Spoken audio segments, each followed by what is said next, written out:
Okay, let's take a look at the next problem we have here.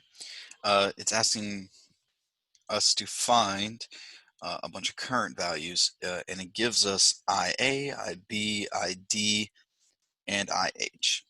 Okay, and if we come in here and look, we see that we have a few things. I'm gonna go and drop the current values in here.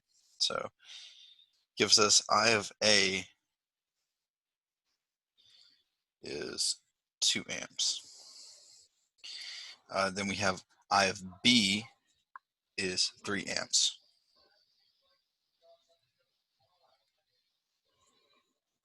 I of D, it actually says ID is equal to -5 amps.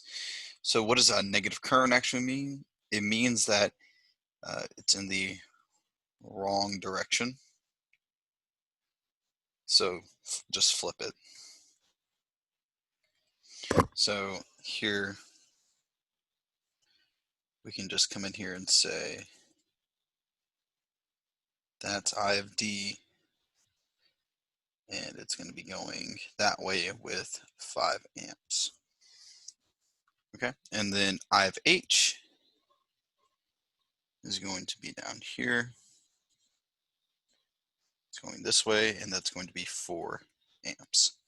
All right, so all we need to start doing here is figuring out a bunch of KCLs to figure out where we're at.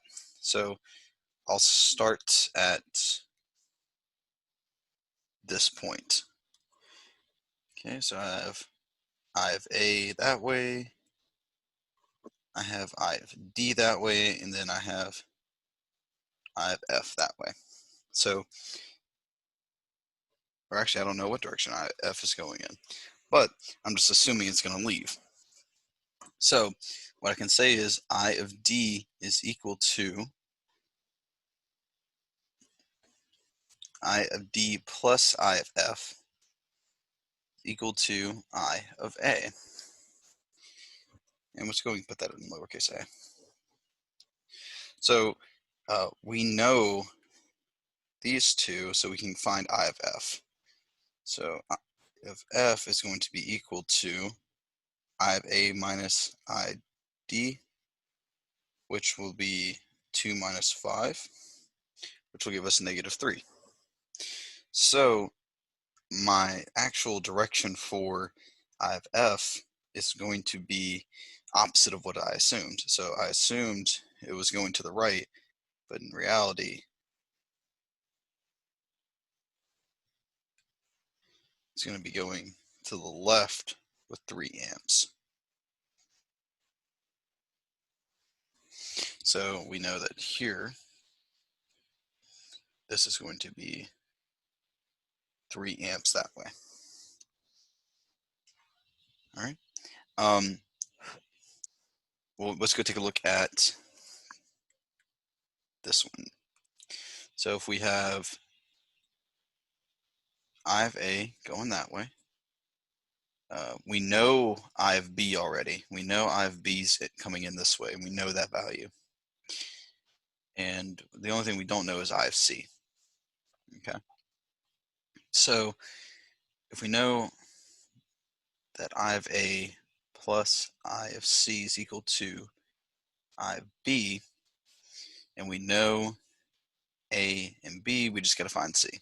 So I of C is equal to I of B minus I of A, which will give us I of B is 3, I of A is 2, so 1 amp is equal to I of C.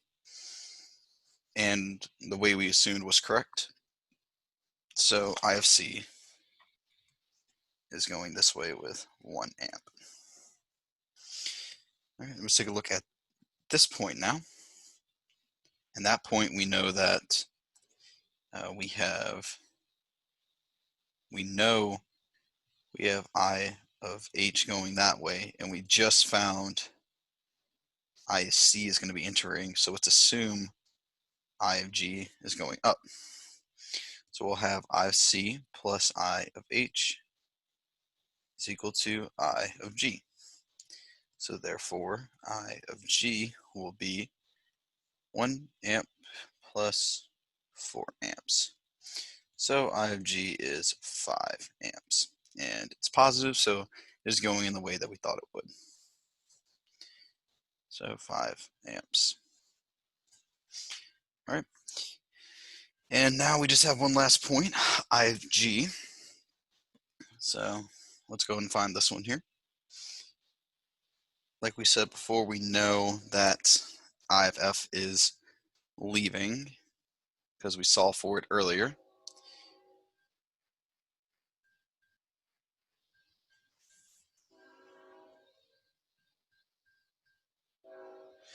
And I'm just not looking at this. This is I of E.